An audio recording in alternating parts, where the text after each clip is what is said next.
Welcome Dead everybody to ass, the Built dude. Different podcast. Time to tell some spooky stories. About. The Wrestling Podcast. Fuck yeah.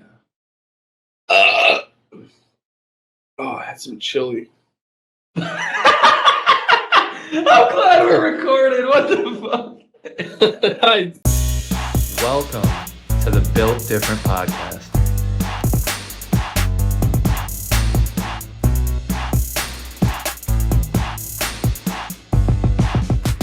Let's get it.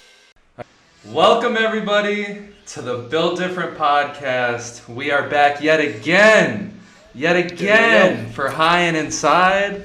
This is episode 6. I'm your host Thomas Saxby, joined by my wonderful co-host Wolfie, not so late Chris, Ricky. He went to the store to get milk, hasn't come back yet. You know the joke that follows it.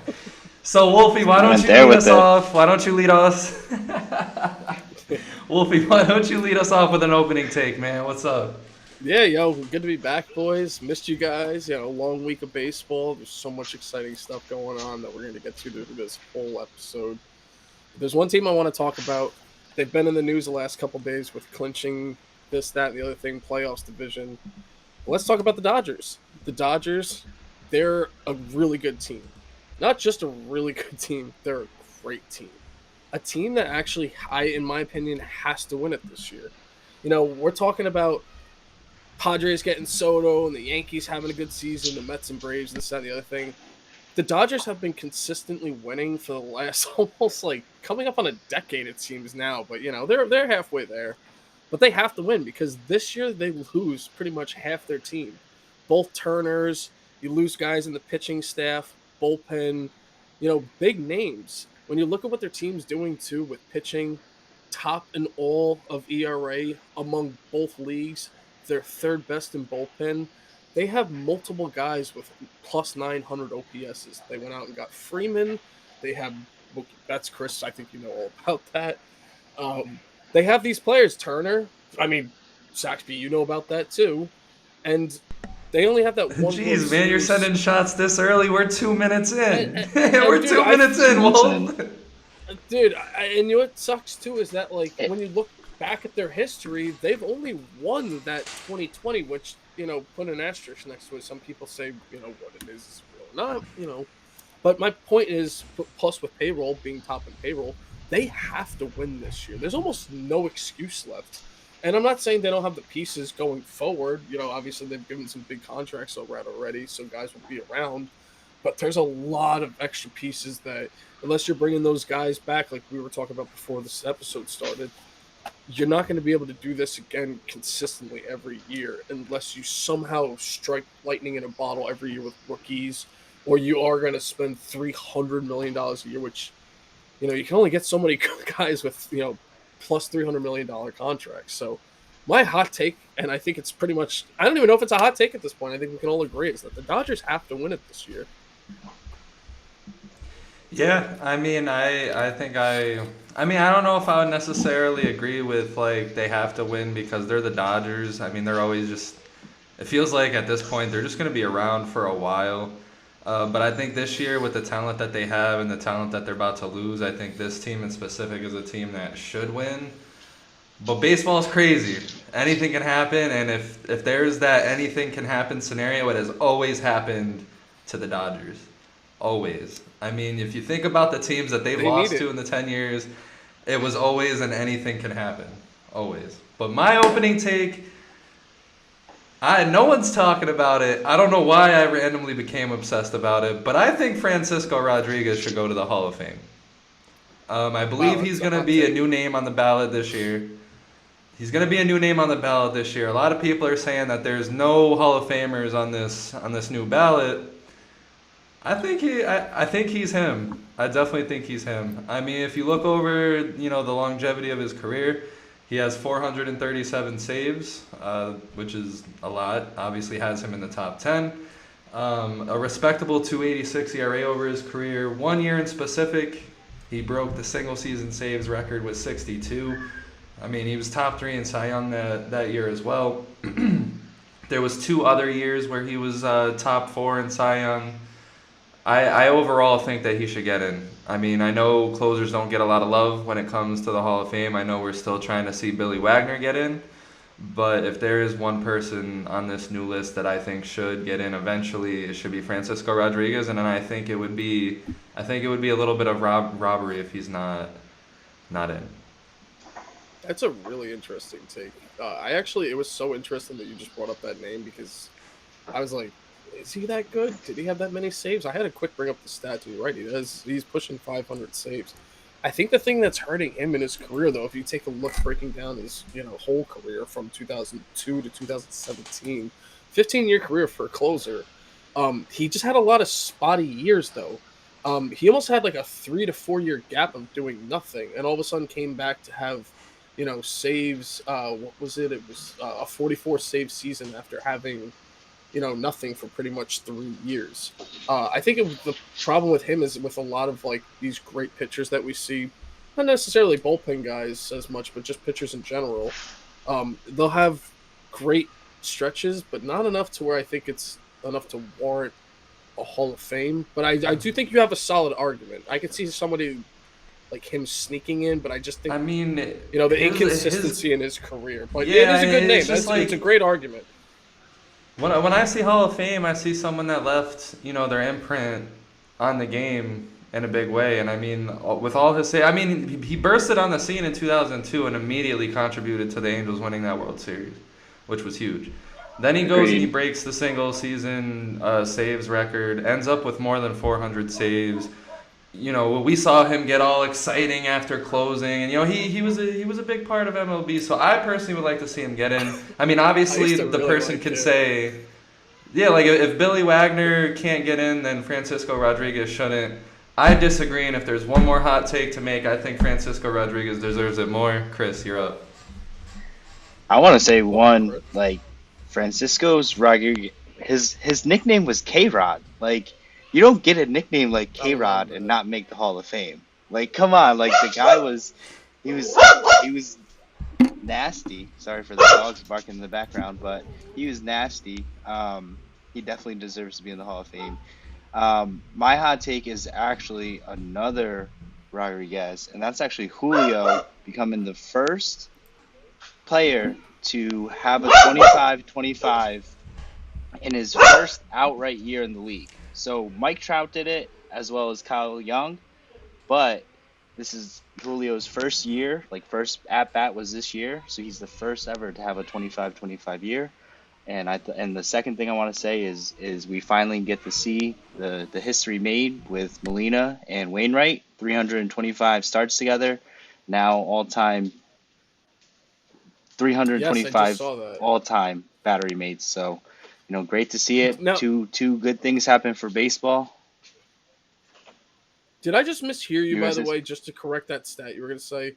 Now, is he the first player ever in his first season or the first player this season to have it? So, Young and Trout both had 25-25 years their rookie season, but Julio's And the that's first one to like because he played the first game of the season. He's the first one to do it like with his first year included, like first at bats included in the league. Oh, okay. Because he wasn't brought up. He wasn't brought up Papa before. Julio, Split the season. baby. Yeah, so that's actually that's why I had to double check that because that's mind blowing. That's insane to add him to that list. The Mariners might have won with that contract. I think you all agree with that. I think we all did agree with that. I mean, he's got his I money. mean- He knows he has his money, and he's still producing. He's still looking to go out there every day and fight. It's nice. One thing to also consider is they got that contract like now when he's real young. Like if they try that contract 2 years, 3 years, 4 years from now, the value is gonna like they got this market's value for 5 years from now. Value of what the money like money wise like it's gonna be less money down the road. So it was like that's what I'm trying to say is it opens them up to keep guys like Luis Castillo after the season, and different players like maybe Judge, who also I want to say, like, I know I hate the Yankees, but if you have a guy like Aaron Judge who's point, I don't know, Saxby said it earlier, he's the math guy, but it was like less than .006 from a triple crown, and you're booing that guy. Shame on you, Yankees fans. Shame on you. He's doing things that we haven't seen specific. I mean, not to get into that, but clean players do, or guys that we haven't seen do it in 50 years. I mean, he's doing Like, crazy things. he's leading in 10 different major categories. He's leading in runs, home runs, RBIs, walks, on base percentage, slugging, OPS plus, total bases, and intentional walks. This Plus guy is playing right nuts. field, a solid right field, a solid center field, which he And- actually wanted to play with. They were like, Yeah, decent center field when asked They're to. like, we don't want you to run too much. Plus, he hasn't been hurt this year, so he's been arguing MVP. He's smelling that contract. I know he is. He's like, But I to- don't give a fuck if we win this year or not. That money's coming my way. And to go back to that Julio thing that you guys brought up too, same thing with to bring up Judge, is that a guy like Judge, if you give him a big contract, Chris, like you said, some of that could be eaten. You know, you're eating it on the end because he might not be as good. But a guy like Julio, you know, if you give him 14 years, you're pretty much guaranteed 10 perfect. Like I'd rather have a guy 10 to 12 perfect and eat 3 to 2 than a guy that maybe I can get 4 and you're almost, you know, you're not getting as good as Aaron Judge is going to be. Is he going to be doing this in 5 years? I don't think 60, 40, 35 home runs I can definitely see in 6 years still. But a guy like Julio, they're banking on that, and they're gonna ride it all the way to the bank with that one because he's worth every penny. Yo, I gotta ask, because I think we can all agree, maybe not, so I'm gonna keep it open, but ONeil Cruz, I think he's the next phenom. I think you know, you see the way he's hitting the balls really hard if he gets more contact. My bigger question is, if you think that he is also, like, you know, the next face of the franchise and, you know, the MLB maybe down the road, do you think the Pirates also fuck it up down the road? Zaxby, what do you think? Well, the guy is really good. Don't get me wrong. And yeah, Wolfie's getting the notebook ready. No, I'm The just guy's double really checking. good. Double checking. I haven't seen someone as freakish as this guy when it comes to making contact with the ball and how much power he's putting into his swing. He's fast. He's a big, fast guy. There's just, it's like what you asked. Like, will the Pirates mess it up? Like that's kind of the thought that's just like spiraling in my mind right now, because it's like he came up. He's hitting 224. He struck out 102 times compared to walking 18 times. And yeah, this is his first, you know, time in the big leagues. But at the same time, it's like, will the Pirates be able to fix that? Will the Pirates be able to give him the guidance that he needs to actually channel this? Because what I see is a guy with, and again, I don't want to compare him to Joey Gallo because they're two different players, but it's just a guy with a whole bunch of, you know, raw power, low average, can field, and is decently fast. But what do you turn that guy into? Like, how are you going to help him get to that all-around player you're going to need him to be? I don't know if I could see that in Pittsburgh. Pittsburgh is a disaster, and they've shown that they don't know what talent even looks like with, if you look at their trades in the past 3 or 4 years. So Wolfie, I'll pass it to you.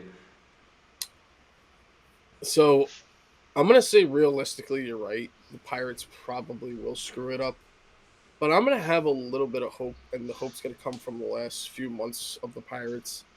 They have some guys that actually are playing really well besides ONeil Cruz.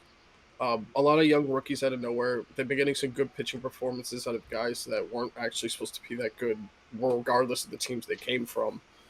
And we actually kind of saw at the trade deadline, they didn't actually blow it up. They got Vogelback traded, which they weren't going to keep anyway. And to be honest, he's been a dud for the Mets. And they got a really good pitcher back in Holderman. They didn't trade Brian Reynolds because they didn't think the price was right. And I actually took a quick look at most of the teams in the NL Central, and there's a lot of teams that are losing guys next year, especially the teams like the Cardinals, which are in first place right now. Even the Brewers lose a lot of players. So while realistically, Saxby, you That's a good brought it up point. pretty much already, is that what does that mean? Are they actually going to spend money? But they have made some moves this year that prove that maybe we don't want to blow it up. They have made comments about it, but comments are one thing. But technically, they haven't blown it up yet. And if they could actually spend some money next year, I'm not saying they're winning the World Series, but to even just make a push at the wild card to have a season that's not over in June, I think is on the table. Do I think with ONeil Cruz now, getting things like that done where you become a contender and add guys to the lineup will take the pressure off of him to perform right away. Because let's be honest, he was a big star. He had a lot of limelight on him. Guys were showing how hard he was hitting the ball. But if they start turning the team into rather just like a farm to sell off players, I think that'll help the younger players, especially like Reynolds too, not just ONeil, start to perform better knowing that they actually have some support from the uppers. So realistically, track record wise, no, but I'm gonna hope with these stars coming up that yes, maybe they can keep these guys around for a bit, and maybe he can become like a new Andrew McCutcheon, and Brian Reynolds stay there and be alongside him. But so right now, I'm gonna hope and say yes, but it is the Pirates, so even got the logo there. Chris, We're definitely coming back to that Cardinals take that you mentioned. The Cardinals losing guys. We're definitely coming back to that. What's up, Chris? What do you I was think? shocked to see how many. Yeah, I mean, I think it all starts with, what they do in the off season. I think with the free agents, if they band together some veterans, maybe I think Saxby said it before, maybe they get Otani in some kind of deal for those up and coming guys, Oh and yeah, they, I that's mean, right. why not, right? Why not?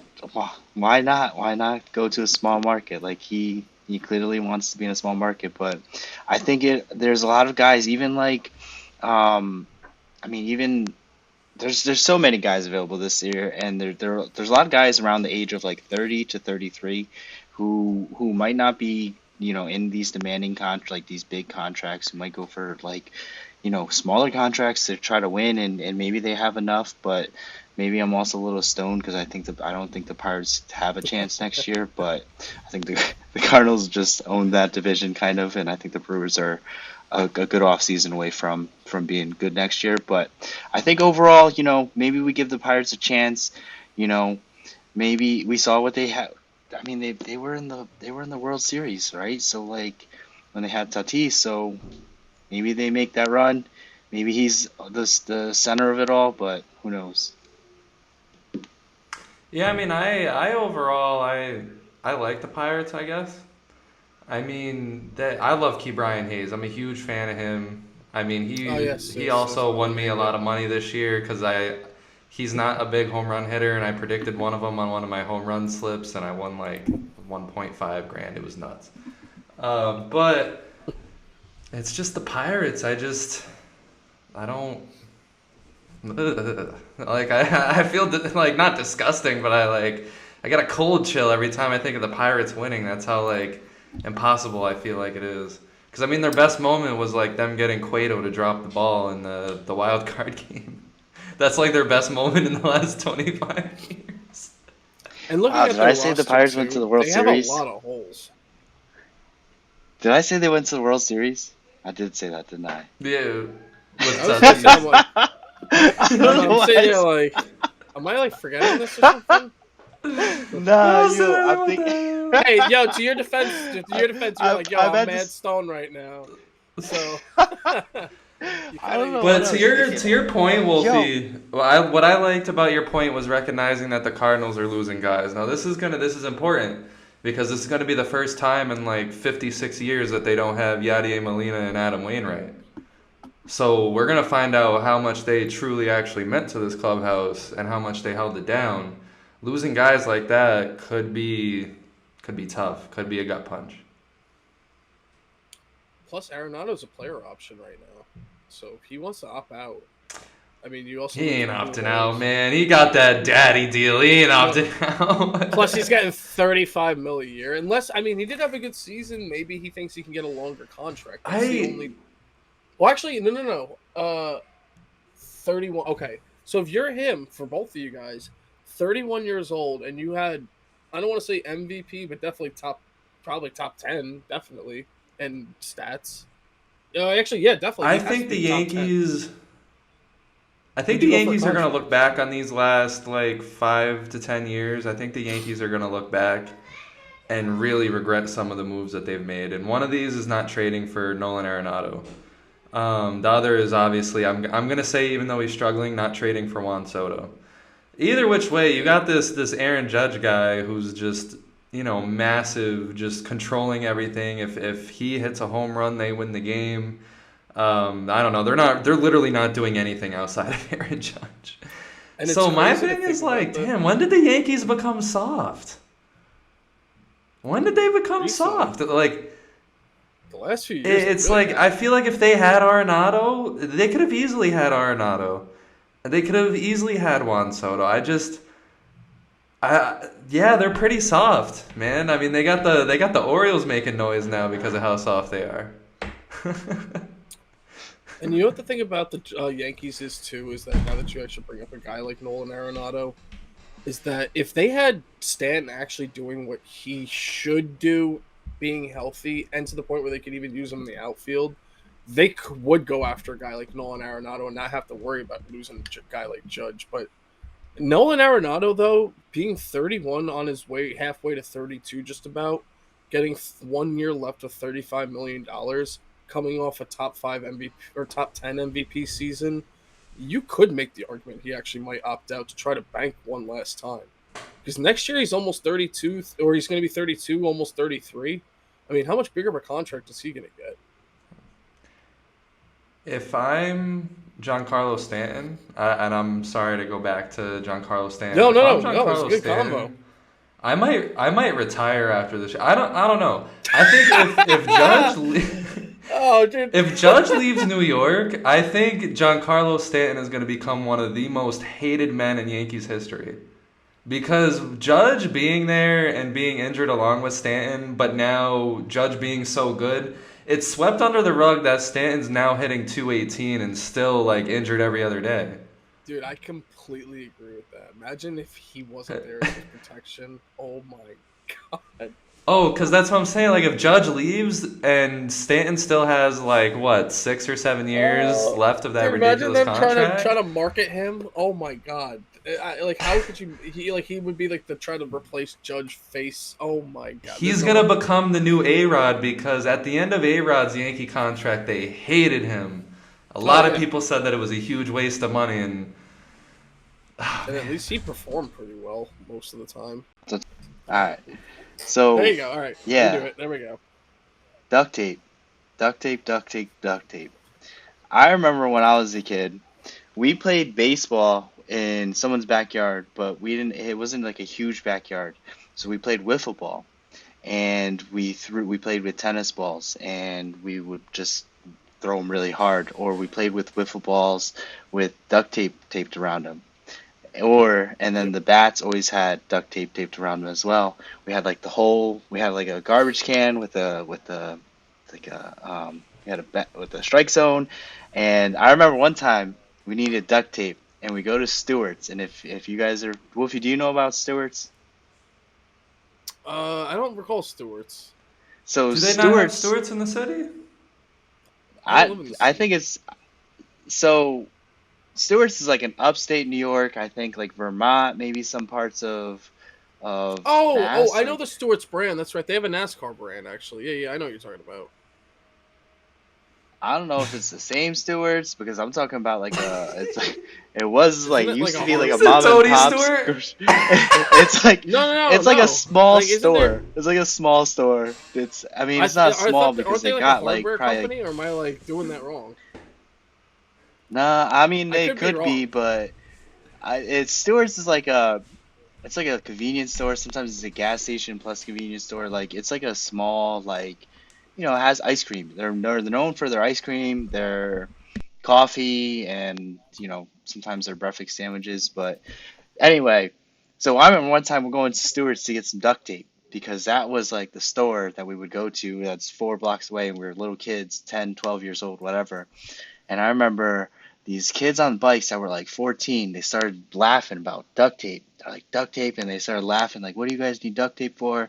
And I remember I almost fought this kid over duct tape, and because I was defending that we needed this duct tape. This is a random story about duct tape. And he when he's talking about duct tape, it reminded me of it. But yeah, Just imagine Chris squaring up over some duct tape. Oh my gosh. bro, No, I can't. backyard baseball.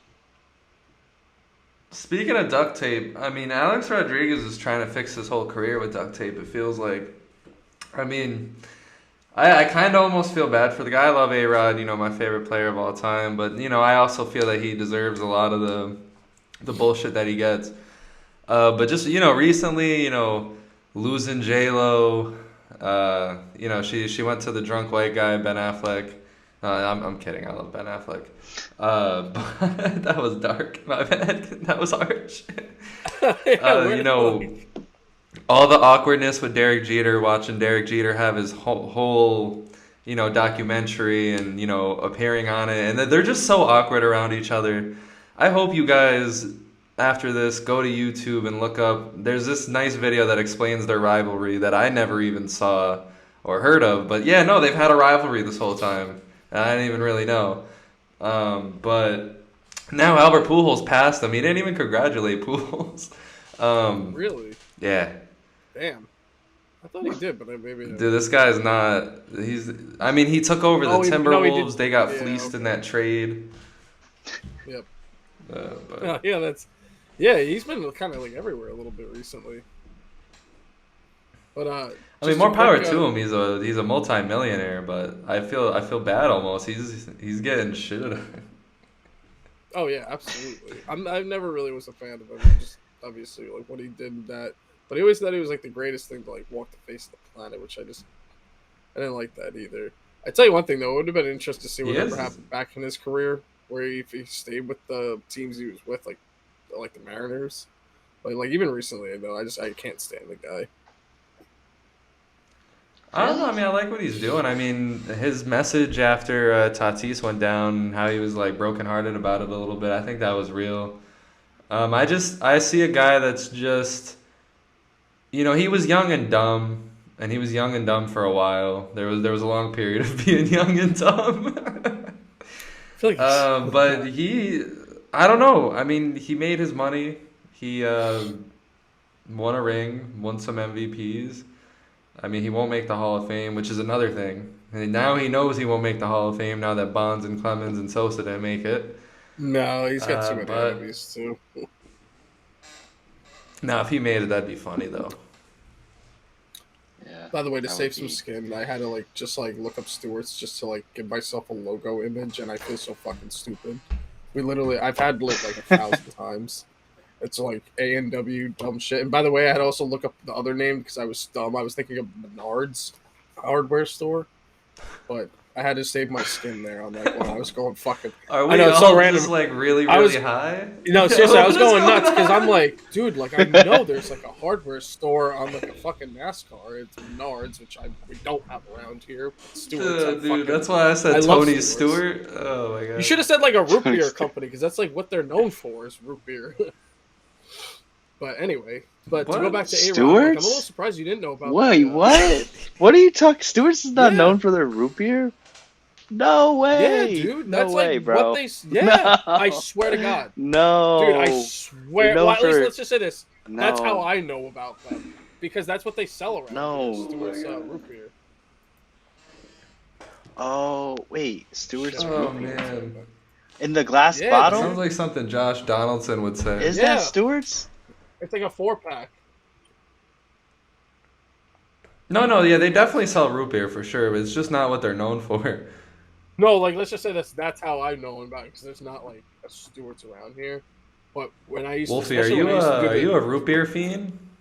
No, I was gonna say when I used to do online shopping, their black cherry and root beer were always like fucking on every rich person, white lady's He just list. has like That's pretty much the only 20, reason why I 12 knew packs about of it. root beer underneath his bed. I was gonna say I fucking feel like it right now. I'm revved up. You're revved up. No, I am, dude. Like I had some fucking. What does root beer do to you, man? No, root beer. Yo, you get me thirsty for root beer. No, not even root beer. I'll take a cream soda. Oh wow, no, like cream soda is actually really fucking good. But I feel like Julio Rodriguez drinks cream soda. I feel like he's a Dr. Pepper guy.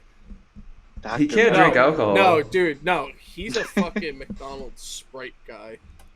100% McDonald's Sprite guy. You said dirty Sprite?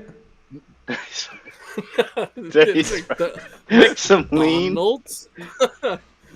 What am I doing this? This isn't my fucking mic that I'm using. But, no. Well, But by the way, yo, quick talk about that because you actually hinted at that with the Pujols thing.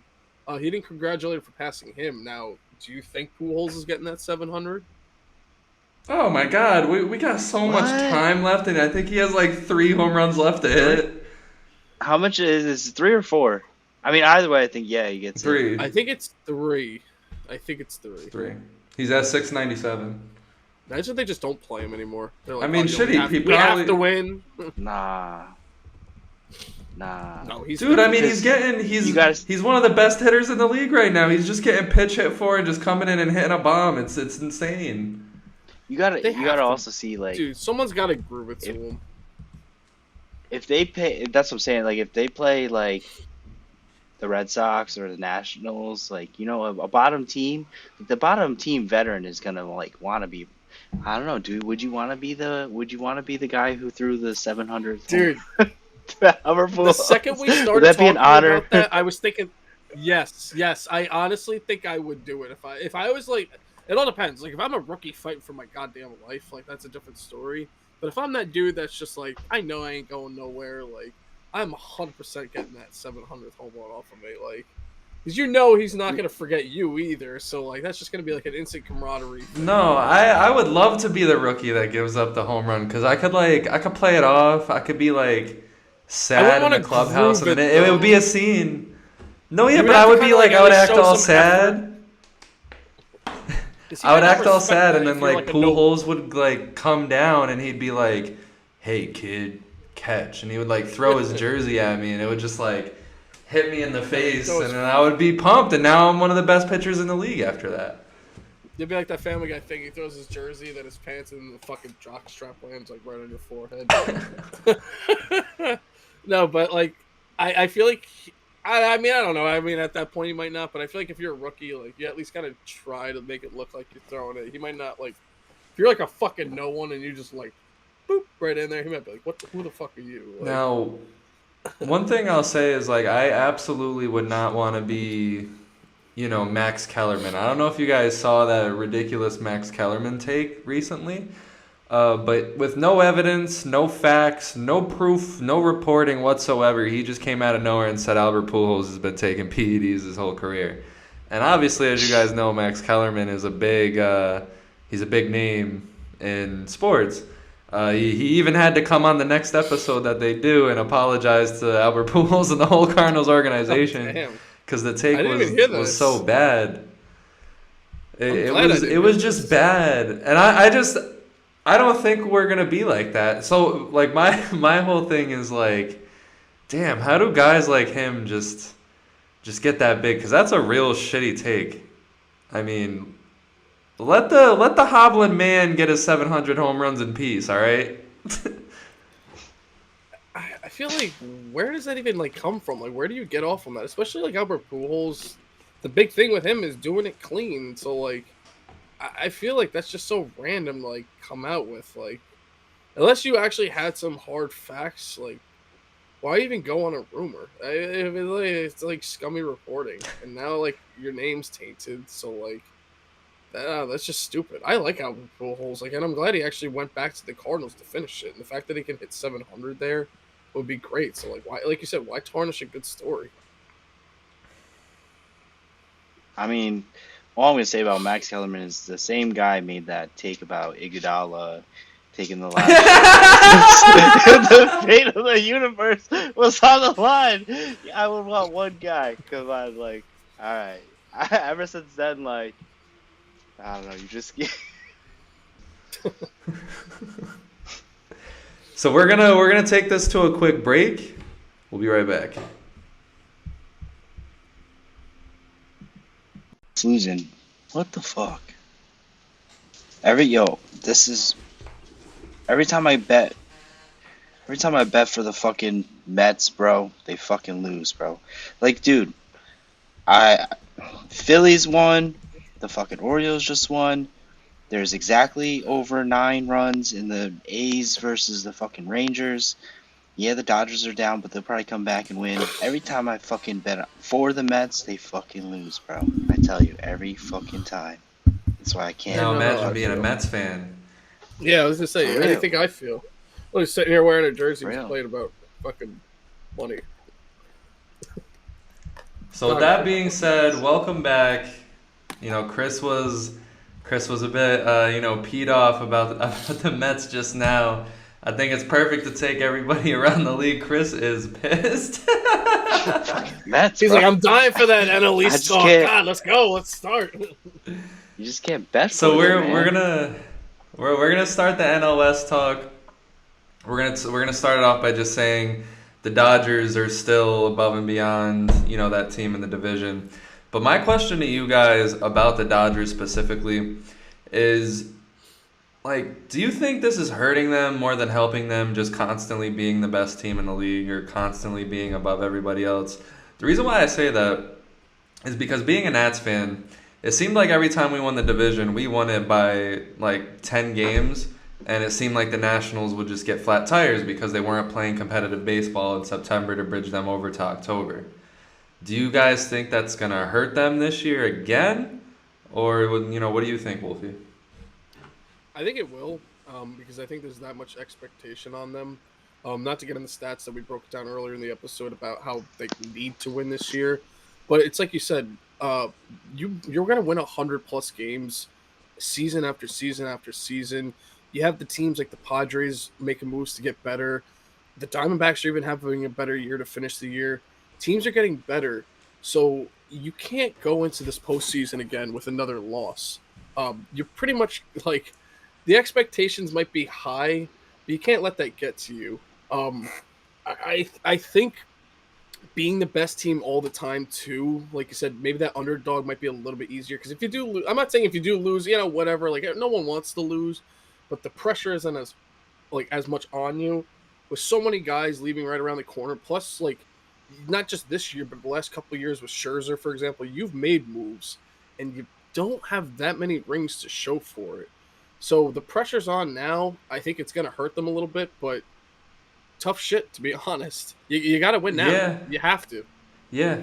I mean, my whole thing is that, you know, I think it would suck to be on the Dodgers, especially with the injuries that they're dealing with and the players that they're putting in to fill these holes, or they're not playing competitive baseball because the Dodgers, they know their spot. They know they're the number 1 team in the NL. They know they're about to get a bye, which I don't know if it's scary or if it sucks because for the past 2, 3, 4 months, they've pretty much had the division on lock. And then now you're going and then you're going to get a bye. And then you're going to be facing the team that probably just got out of, you know, a tough series win. And they're going to have the energy. They're going to have the motivation and everything. Whereas the Dodgers haven't played. They haven't sweat in a while, guys. They have not sweat in a while. That's a good point. So they might get, like, rocked. I mean, I don't want to say they're going to get destroyed, but they could easily get rocked. What do you think, Chris? I think, you know, if you look at the Dodgers and everything you guys said, I'm not going to disagree. You know, they're still on a win 4. Like, they've still won 4 games in a row. Tonight, if they win tonight against the D-Bags, you know, they can the D-Bags. That's what I'm still an angry better right now. So, you know, that's what the Diamondbacks are called when they. Chris is a villain now. I thought we loved them all here. I'm just I think, like, So they're still just locking up everything, and they're on the win four with the injuries. And I think if you look at their record against teams that are slated to be in the playoffs, they're also like, I want to say they're like 28-15 probably at the end of August. So they have played those good teams, and they've beaten those good teams almost 2-1. So I think that all adds up to a playoff run. You only got to win four, so if you're winning 2 out of 3, that's 4 games to 2, and that's a win. So I think, you know, I think the NL, to me, the NL is very top heavy in my opinion. You have the fight between the Braves and the Mets, but I think the Dodgers, they just have the the deepest team overall. Like they just very solid team overall. I feel like too with the Dodgers, Yeah. like that you just brought that up, like they have no room for error. Like if you're playing these good teams and beating them, and you might have, or you're gonna, I mean, you won the division, so you're gonna have that bye week. Like you can't take your foot off the gas pedal. Like you gotta beat up on these good and bad teams. Be hot going into the playoffs. Like you don't want to take your foot off the gas now. Plus have those extra 4 days. Plus Saxby, like you said, like the eyes on them to win. Like all those things combined, like you can't stop. This isn't. We're gonna win 100 games again. The division's locked again. Playoffs again. No, like go. Like don't stop. I I think if you're Dodgers, you want that rest because you want to get healthy, and I think 4 days is a long for these guys play all year. They play back to backs, and 4 days to them is like a full like vacation. Like the All-Star week is a vacation for most guys. They rest up, they get ready for the second half. Like I think they need those 4 days, and I think even when Goslin went down, they still continue to win. They just plug in and they just win. They just know how to win. Yeah. That's definitely fair. So when we look at the NL Central, the Cardinals, they still got it on lock. They're up 7. But I kinda wanna talk about the Brewers. The Brewers have been spicing it up a little bit lately. They're kinda showing us something here. I mean, they've won 3 in a row. Corbin Burns seems like he's back to being Corbin Burns. I know we talked about it on last episode, and I kind of made fun of him for it, but this is crazy. They're a game and a half out of the wild card. This is just how bad the Padres have gotten, and I swear we might watch the Padres blow it again. But we'll talk about that. But the Brewers, Wolfie, what are you liking? What are you not liking? What do you think? So you guys actually are gonna be surprised when you hear this, but the Brewers are such a weird team because I brought up during the break, and I'm sorry, I gotta spoil it now. And we'll even actually quick go into this. There's 5 teams that are top in the Major League with home runs. Saxby, you said it was number 1 was the Dodgers. The Astros are there. The Yankees are there. But the other team is actually the Brewers. They're third in all the Major League in home runs, which is just shocking to think about. But they're in the bottom 20th in average. They're actually worse than, say, like an example team in the like a AL Central, the Twins. They have worse ERA than them. So with the Brewers, it's just, especially when you have a guy like Yelich that's not playing like the MVP seasons he was a couple of years ago, and having a great guy like Corbin, but then the rest is eh. They have faced some injuries this year, but still overall, like the team is just kind of not meshing together well. There's too many holes. And when the Cardinals are playing like they are with 2 MVPs on their team with Arenado and Goldschmidt, I just think the Brewers just they might have that like quick last week where maybe they could sneak into that third wild card if they just had like a hot week and somehow like the Padres or the Phillies didn't play well. But overall, I just don't think they have enough to, even if they got to the playoffs, they're a first game or a first round done. They don't have enough overall. Home runs are good, but if you're in like the bottom, I think they're like 22nd in average. I mean, you're not even like talking like halfway. I just don't think they have enough pieces to keep going. They're weirdly built. On the other end of that, I'm gonna kind of disagree with I know I've spent a lot of time roasting the Brewers. saying they're irrelevant. However, they can easily find them. It really sucks. The Padres suck. I'm sorry. I just can't get over how disgusted I am that this genuinely might be the second year they're gonna blow it and not even make the playoffs. But when it comes to the Brewers, I don't know. They're that team that could put together a lucky run. And the reason why I say that is because look at 1, 2, 3. Burns, Woodruff, I'm forgetting his name. Peralta, God. Freddie Peralta. Peralta, Freddie sorry, Peralta, Freddie yeah. Peralta, yes. Burns, rough Freddie Peralta, and yeah, I'm gonna forget the third name always. So we're just gonna do a bunch of cuts. But To quick get you there, I think Peralta just hit the IL. So, once again, that's why that's such a weird team. Not to, I want to hear the rest of your take. I'm just throwing them out there. I think I think him and Lauer. So again, so we have Burns, Woodruff, and Peralta 1, 2, 3 in a 5-game series. I say if they sneak in, you just never know. I mean, like you said, they're a big home run hitting team, and those close games that very well might be, those pitchers could all be pitching really well, and maybe those home runs that they hit where they don't get a lot of hits in the game could be the difference. Especially, let's say if they're sixth and they would run into the Cardinals. I'm not saying that's a matchup they're gonna want, but it's a matchup they can possibly catch the Cardinals lacking and steal a series from. Do you happen to know the numbers offhand of what the series is against them and the Cardinals? I would love to know that number. I feel like the Cardinals are absolutely brutalizing them.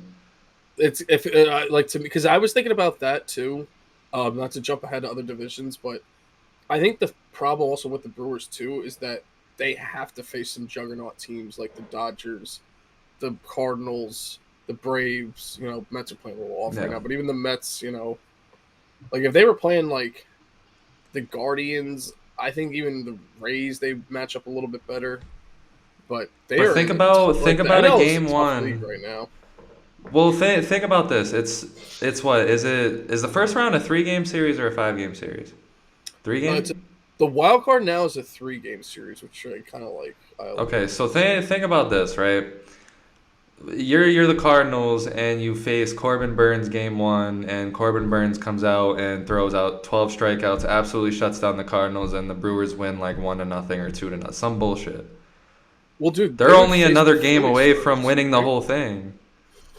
Huh? No, you're right, because they would really have to only go through right now. Let's just say this: Padres out. They actually would have to face the Phillies, which I'll be honest, giving that situation, like you said, I could see them having that chance. It's the next matchup that's going to be hard. So I'll give you that. They could. No, yeah, for sure. But I'm only saying the first round because I wouldn't see them beating the Dodgers or the Mets or the Braves. But when you look at it, I mean, the first pitcher you're going to see is Corbin Burns, and he can easily just shut it down. And now they're 1 win away, and you never know. The Cardinals could just make a fielding mistake, and that's it. That's their whole season. Plus, and one of those next 2 games. Runs, you might, get some clunkers here. So, no, you're right. That's because Woodruff is solid in the playoffs. Woodruff has always been solid in the playoffs. So if he's your number 2, and they got Williams in the pen, so I think if Freddie Peralta comes back and he's Freddie Peralta from last year, they can make a run. They have good left-hand hitting too. I think you're sleeping on that, Wolfie. They have good. They have Rowdy. They have Wong. He's and Jace Peterson's been hitting pretty well. So I think left-handed hitting is very important in the playoffs, and I think they have a decent amount of left-handed hitting. I mean, I'm not saying that they're gonna win it all, but if they, let's see where this series goes that they're in currently against the Cardinals. They won last night. They're only a game and a half behind, or they're only a game and a half behind from the wild card. So, it's anyone. Yeah, which is why I actually kind of you bring up a good point too, because I actually did, when thinking about that, was jumping to the Cardinals. But you're right, when facing a team like, say, the Phillies, I do think, especially with that top 3, and especially with this being third in home runs, because like a team like the Philly banks on home runs too, especially with a guy like Schwarber. So I do think they actually could beat the Phillies. I take that back. They could win a series at least. The Cardinals won too. Like I said, I would like to see the matchups because I think the Goldschmidt and Arenado are juggernauts there. But if you have those three guys and they're pitching like they should, plus, like I said, like a guy like Lauer was good. I don't know how long his injury was. Williams at the back of the pen. It's going to be interesting. It seemed like the Dodgers I would see. It's just another good thing added to like just another little story to these playoffs that are going to be if they make it, obviously.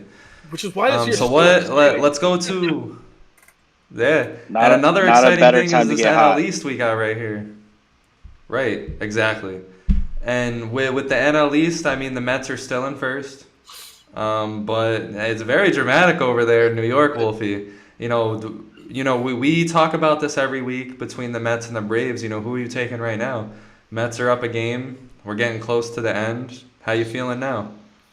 I'll say this: I actually still am the fan that is cautiously optimistic. I haven't said we're crumbling yet.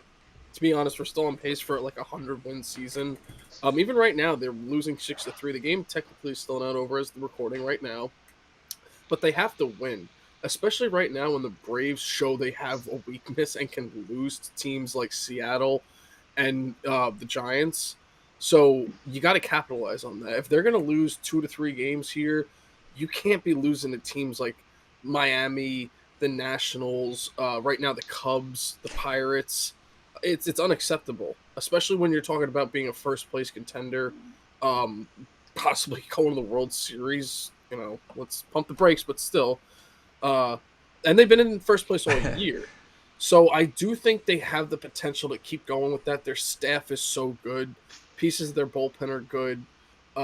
They're hitting when healthy. Right now, Marte's a little banged up, but they're good. It's just that they messed up on making it a juggernaut with like the DH spot and the catching spot. But especially with how they played the Braves this year and how we've seen them play, actually even just the Dodgers recently, they're still a good team. I mean, you're having one of the top 5 seasons of your entire franchise. We're talking, what, 60 years? I mean, yeah, we can't say that, like, right now because they've lost to those teams, they're completely out of it. But it's going to come down to that last series. The way it is right now, they have a 3-game series against the Braves and then the Nationals. That's how the Mets finished up their series. That 3-game series against the Braves is going to be must-watch baseball. That's going to come down to the division. And while I do think as of right now, even with the struggles of, technically both teams the last week, they're both making the playoffs regardless. So with the other, the Brewers and the Cardinals, it's who's even going to win the division and even maybe make the playoffs with the Brewers. These two are making the playoffs. It's just going to come down to that last series of, who's better. To be honest, like I said, we've seen both teams play at their peaks and we've seen some teams play at their lows. If Riley and Acuna and Ozzie are playing great, but then you have Marte, McNeil, Lindor, and Alonso playing great, that's just going to be a powerhouse of a series. But it's like it would be the Mets thing to do to just let this go and lose the division. I ultimately think this is a test. I say if the Mets win the division, they're my choice for the World Series. But I'm on the side of saying it's the New York Mets. Well, did you expect anything different? I mean, the one season where you guys think you're gonna win the World Series, why not have it go down to the last game of the season for the division and then lose and then go to the playoffs and lose? You know what? Why wouldn't that happen? I honestly didn't even expect them to win the division in April. I thought the Braves were gonna repeat in a way. I mean, not necessarily win the World Series, but there's no way I thought the Mets were gonna be steamrolling the division all year the way they did. Technically, the Braves have only had it one day the last 6 months. What do you think, Chris? That's a good point. You wanted to laugh the entire time. I just want to say, the Mets lost that series against the Nationals, so a couple weeks back. Hell yeah. So, the Braves aren't the only one losing to crummy teams. No disrespect. I mean, the Red Sox are pretty crummy as well. So, I mean, so should the Nationals be in the playoffs? You're about to get swept. The Mets are about to get swept by the Cubs. Like the Cubs. No, they just did get swept by the Cubs. They just lost. Yeah. What? I think Yeah, they just there goes got my swept by the fucking Cubs. parlay.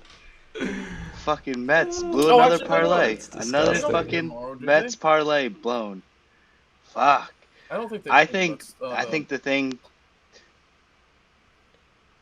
thing about the Braves that's scary is you have the guys that you expected to be good. Like you expected Max Fried to be good, you expected Wright to be good, but then you have rookies that are really coming onto their own. And I mean, if you look at a lot of the projections for Rookie of the Year in the NL, it's Strider and it's Harris, 1, 2, either way, respectively. Just put them back and forth. And Strider's looked really good, and he looks his fundamentals side by side to Jacob deGrom when they throw fastballs is like identical, same mechanics. Like the guy is getting very confident, very comfortable, which is scary because he's got some good pitches. Like the dude could pitch. Like it's scary. It's scary to see they were already good and they're getting the rookies are well overperforming where they could have ever expected them to perform.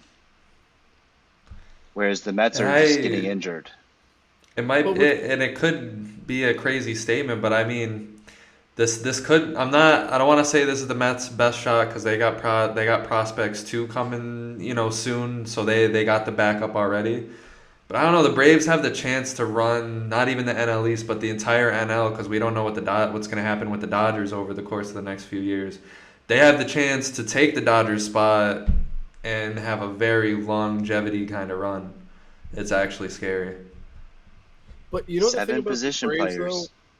is that even with the series we played against them, we were 7-6 against them and beat a guy like Strider that you just mentioned doing so well, and we had a guy like Harris get shut out a whole series.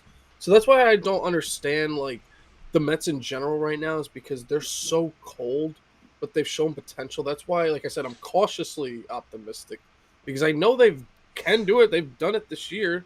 They even a couple No, weeks you were ago, just like, they did big against time the Dodgers. optimistic. But like I mean, like I said, still coming into this year though, I thought the Mets were going to be battling with the Braves back and forth all year. I mean, like I said, we just got swept by the Cubs. Thank God the Braves already lost today, proving they can lose. So we still have the division lead. But to say that we've done it all year and only lost it that one day last week for a day, that's still impressive. Even getting swept by we just got swept by the Cubs. We still have the division lead. So like, as we could say they're crumbling, but the Braves just won the World Series. This guy Wolfie is going through it, man. That's how Mets fans talk. Like, and modern day Yankees fans talk. Like, they can be at number one in the standings, and they're like, yeah, we're the best team. We're the best team. We're gonna win it all. And then as soon as they start to lose, they're like, going into this season, I didn't think we were gonna actually be that good. The collapse. I don't know. The collapse just happened. That's how they talk. You guys said it literally in the week one that Acuna is better than any player on the Mets. Dude, give me what player on the Mets do you think are better than the player on the Braves? None of them. Half of them aren't. We can Swanson, Wilson, Ozzy, Riley, Acuna. Like that's 6 guys right there that most players. Yo, the Braves are just like. If you give McNeil, what's crazy? Marte, Canna, Escobar, Alonso, and those guys side by side, I guarantee you most people would take the Braves players. So to act like we were so big headed, dude, we were big headed because we're still in first place against a team that has 10 times better players than us on most days. Just won a World Series and they still can't take the division in mid-September. It's September 14th. We're 2 weeks away from October and they still don't have a division. There's no. This isn't a Met crumble. Like, how is it a crumble? What's the craziest part? Overachieved. The craziest part of what you said when you were naming those Braves players is they're all signed until 2027. So you'll be seeing them for the next 6 years, buddy. No, no, and I agree with that, which is why, like I said, they got to get their head out of their asses. I'm not saying that, dude. The Braves are going to be juggernaut for years, which is why, like, Y'all better just let Francisco Lindor take steroids. Like, You know what's gonna yeah, happen? you gotta do something. I'm gonna As call of it right now. now, they Jacob just gotta hope DeGrom. these fucking prospects do well. Jacob DeGrom to the Braves, pending he stays healthy for Oh, the rest of the year.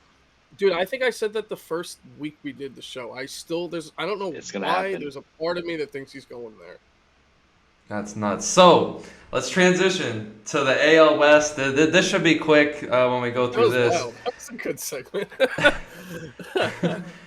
AL West. So the biggest headline really is that the Astros, they are starting to get injured. They are starting to get a little bit beat up. Yordan Alvarez hurt again after coming back. We know Verlander's hurt. We know they're experiencing some injuries in some other areas. Do you guys think the Astros should be concerned, or do you guys think the Astros are still kind of running away with? Well, we're going to talk about that later. Do you guys think the Astros should be concerned? Wolf. Slightly. They better hope they're on all cylinders, because while I do think they are a juggernaut of a team with great players, in a way, it kind of is starting to remind me of like what you actually started this whole segment with the Dodgers being under a microscope. Like, you have to win. You're going to clearly win the division, so you're going to get time off. It's kind of the same thing like with these injuries. Like, you better hope they don't affect you too much, because you are like basically the World Series favorites. If you get a little banged up and a team like Toronto and the Rays are a little bit hot, I mean, even a couple of years ago, the Rays almost dethroned them. So, like, if they even, I don't want to say the Yankees as much because Judge is basically the Yankees, but some of these other teams, even Seattle, like, they can take some games from you. So if you have Verlander not on his peak, you got Tucker and Jordan. Hopefully everybody can be healthy for them. But if you're missing even just a couple guys for a game here or there, that's going to change the whole dynamic. So for them, I don't think they're too worried. I do think some of these pitching injuries is like a Fugazi injury, just to like keep guys' innings down. But I'd be slightly cautious to make sure these aren't nagging throughout the playoffs. Yeah, I think they'll be okay, but I think the scenario that they'll be okay in, I think a lot of this is going to depend on Justin Verlander. He does come back Friday, which will be before this episode releases, so who knows. But I think the biggest thing for them is that they're going to need Justin Verlander, and it's crazy to need a 40-year-old, but they're going to need Justin Verlander. The reason why I say that is because when you go into the playoffs, if you have Justin Verlander, this could be very easy for you. Or if you don't, I think I could see the Astros really struggling, because with Verlander being the number one ace, you have pitchers like Valdez, Garcia, and Javier who don't have the pressure of being the number one. They can slide right in when they're supposed to, win you the games that they're supposed to win. But the most important part is Lance McCullers Jr., because I can imagine he will probably be in the bullpen instead of starting. But if you get him to start, that's a lot of stress for a guy who just came off of yet again another major injury. So I think a lot of this is going to depend on Justin Verlander for them. I mean, obviously you're going to want Yordan Alvarez healthy, which that's huge. He can't seem to stay on the field. But it seems like little small minor injuries that he'll probably end up playing through anyway. So I definitely do think Anyway, Justin Verlander is the so I think the catalyst to Astros, the like you playoff alluded success. What do to, you think, Zaxby, they need Verlander to be the guy in the locker room, to rally troops, to be the guy who's been there and done it before. And I think what's good to see if you're an Astros fan right now is you're starting to see Javier pitch really well. He pitched really well tonight. 6 innings, only 2 hits, no earned runs. Valdez, I think he threw a complete game yesterday. He pitched really well. And, they just completed a 7-game season sweep of the Detroit Tigers. So, that's a win in itself. Tigers are a tough team to beat, and they beat them seven games out of 7 games this year. So I think as long as they get healthy, they should come out of the AL, or it should be the favorites come out of the AL. I think hopefully for them, they have a firm control over the AL, and maybe down the stretch they can get some rest and get those guys back healthy. Like, you don't need Jordan to kind of come back here and hurt himself. Maybe you give him some rest over this next couple weeks here. And on top of that, I mean, Framber Valdez, very underrated story for a very underrated pitcher. But his quality start streak, I believe, is at an MLB all-time best 24. So he has 24 straight quality starts, which is nuts. Well, you know the thing. That's crazy. You know the thing too about Houston, which is just why like most teams should be fearing them, is because they have the best bullpen ERA in baseball, and it's 2 points lower. It's 2.7. The next is 2.9. Like if you ever have a 2.7 bullpen, you're second best in starting pitching ERA overall. Like with the hitters they have, like we mentioned, Tucker and Jordan and Bregman. Like how are you gonna like? You almost are guaranteed going to the World Series unless one of these teams gets really hot, which could happen, like a team like Seattle or even the Yankees. But Speaking man, of, it's been great this year. speaking of a team that's getting hot, let's talk about the AL Central. Oh yeah, The Cleveland Guardians are now at 76 and 65. That's 11 games over 500. They are finally not 2 games ahead of the Twins.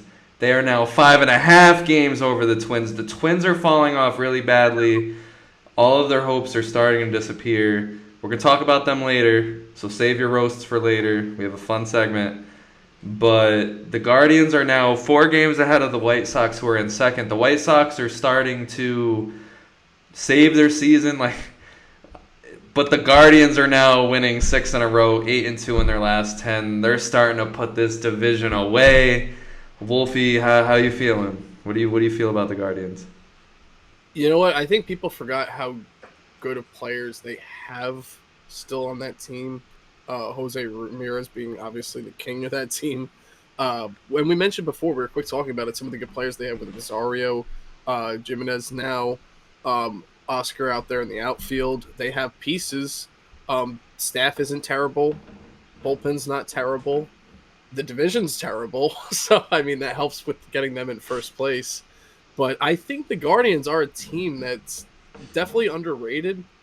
They're almost like at a weird spot where they're winning the division, obviously, but they almost more feel like a wild card team to me, clearly, like with, obviously take a look at like the NL teams we mentioned, like how good they are compared to like the Guardians. But we can't deny that. I mean, like you just said, they've 8-2 in their last 10. I actually didn't realize that. 6 in a row they've won. And they're doing it at a great time. So going into the playoffs when you're playing some of your hottest baseball of the year is what you like to see. So as of right now, we can't deny the stats. The Guardians are legit. Yeah, I mean, I know I've constantly counted the Guardians out. I mean, I still can see the White Sox making a run here and passing them. But at the same time, I also said, I believe on the first or second episode, I said the Indians, they just have a lot of good guys. They just have a bunch of guys where. Well, we say Guardians around here, sir. Whoa. What? You could either say the Guardians or you could say Cleveland.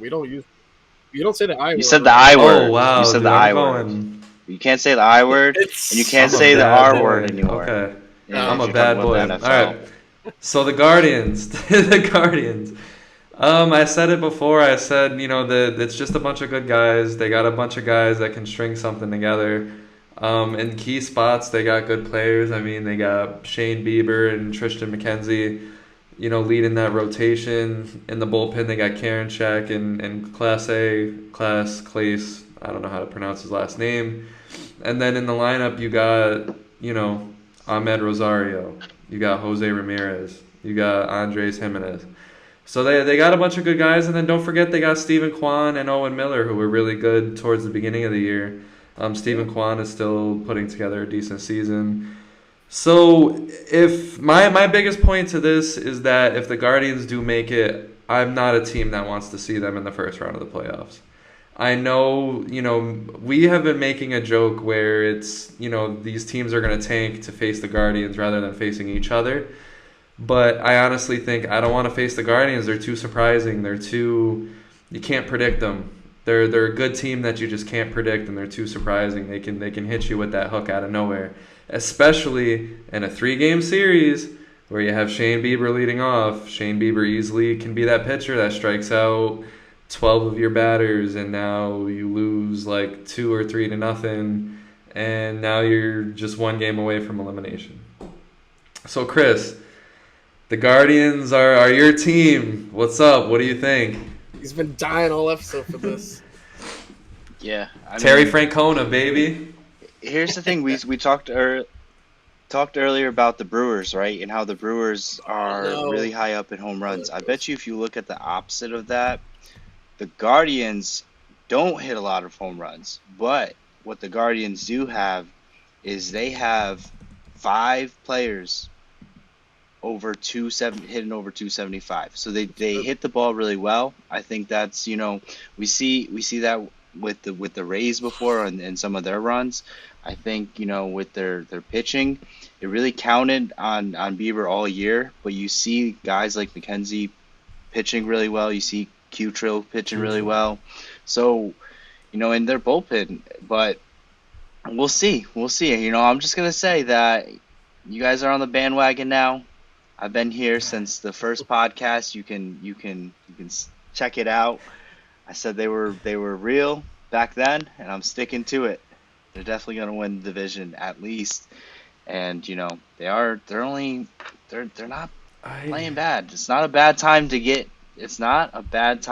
get hot. And we've said it before. Whoever gets hot, whoever stays healthy, don't It's don't another count the again, Guardians out. and just like the Brewers, it's just another interesting addition to the MLB playoffs. Because I just can't see the Indians going down without some kind of a fight. But mainly, you know what, Chris? I will join the Guardians bandwagon. You want to know why? Because of Terry Francona. I love Terry Francona, and I always want the best for that guy. So I do hope they make some noise. I really like that guy. He should have been one of the first reasons. He got ejected a few nice. nights ago. Before the game even started. It was like before the first pitch even started. This guy gets ejected. Bro, he did not want to be there. So the AL East, we got the Yankees. They're 7-3 in their last 10, so they're kind of reversing, the course that was almost set for them. They better thank they better thank the baseball gods or them for just performing. Aaron Judge going back on his home run tirade again, because the Blue Jays are now 7-3 in their last 10, and they're actually ahead of the Rays now. They're 5.5 behind the Yankees. They're just as hot. The fucking Blue Jays, Wolfie. Right? Dude, so, this whole division's pretty wild because even you just stopped at the Blue Jays. Let's not forget about Baltimore either, man. They're still down there. They're 4 out of the wild card. 75 and 67. Impressive. Yeah, no, dude, it's very impressive. They've won behind Cleveland, so... the Red Sox are only 4 games under 500, but they're in last place. It's insane. Yeah, dude, they would be like mid in some of these other divisions, but no, the whole AL East is stacked. We're gonna see probably 3 teams coming out of it in the playoffs. I don't think Baltimore's gonna push it. It's still 4 out, but no, the whole AL East is stacked, and they've been stacked pretty much all year. And with a lot of the teams, like for Toronto, for example, in the MLB, you're going to be seeing these players around for quite some time. Judge, we'll see if he stays with the Yankees. Blue Jays are starting to build. Rays always just seem to do it. But no, that division is absolutely stacked. And all of those teams have a great, or the 3 going to the playoffs, have a great chance of doing some damage. You don't want to face a hot Rays team, Blue Jays team, Yankees team. We even talked about the Guardians just being good too. Like that 5 going to the playoffs. Same thing with the NL too, but most of them coming out of the AL East are just stacked. So that's a crazy division. And Yeah. the Yanks better hope they keep winning. Any of those teams can win it right now. I don't know what you're talking about. I don't know what I was talking about every time we say this word, the Yankees. It's not the Yankees. It's the New York Aaron Judges. I can't give enough kudos to this guy.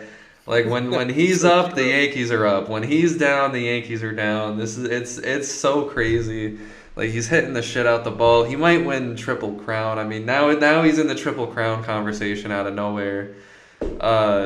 It's just madness. The Blue Jays though, like you guys said, And like you guys have alluded to, it's all about that team that gets hot.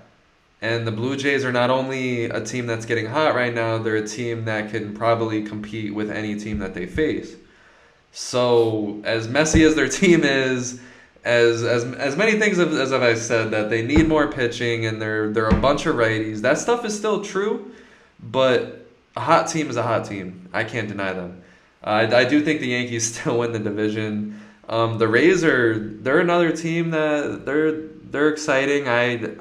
I'm over the Rays. I'm just, again, I shit on the Rays every week. I'm over those guys and their shitty stadium and the fans that can't even travel to see their team play. And they've put together some real exciting teams just to perform in front of absolutely nobody. Chris, take it away.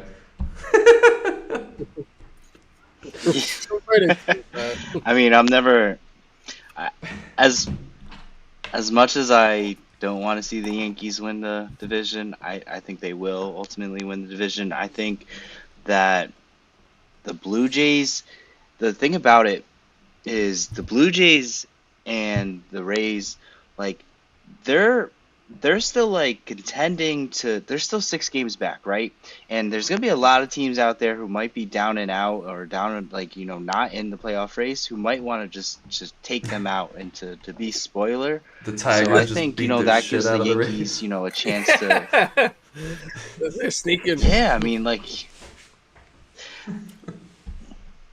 I just think 6 games going into the last month, it's gonna be hard to take them as long as the Yankees can win like at a 600%, 0.6%.